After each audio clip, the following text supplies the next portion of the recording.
continuing from the last podcast, which was discussing this supplication found in chapter 25, verse 74.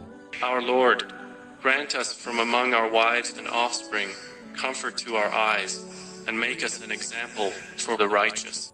In reality, this supplication does not mean a true Muslim desires to be a religious or worldly leader. It actually means that they desire to adopt the qualities of the leaders of mankind, such as the holy prophets, peace be upon them. As they are the best and most beloved to Allah, the Exalted, this supplication is an indirect way of desiring the love of Allah, the Exalted. This verse shows that this cannot be obtained without striving practically, which is further supported by a narration found in Sahih Bukhari, number 6502, which advises that after fulfilling the obligatory duties and striving to perform voluntary good deeds, one obtains the love of Allah, the Exalted.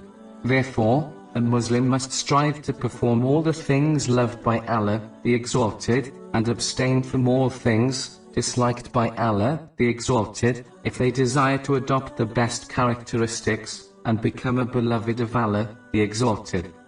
In addition, this part of the supplication indicates that acting in the manner discussed will cause one to fulfill the supplication mentioned at the start of this verse, which was discussed in the last podcast.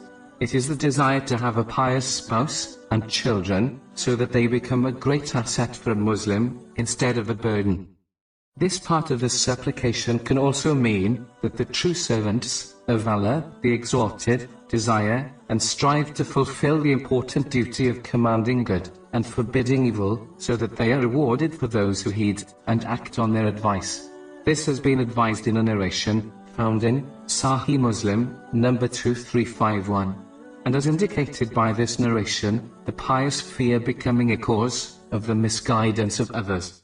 This will only cause one's sins to increase, depending on how many people a person misguides. A Muslim must desire and strive to be a positive role model for those under their care. This is an important duty on all Muslims, according to a narration found in Sunnah, Abu Dawud, number 2928.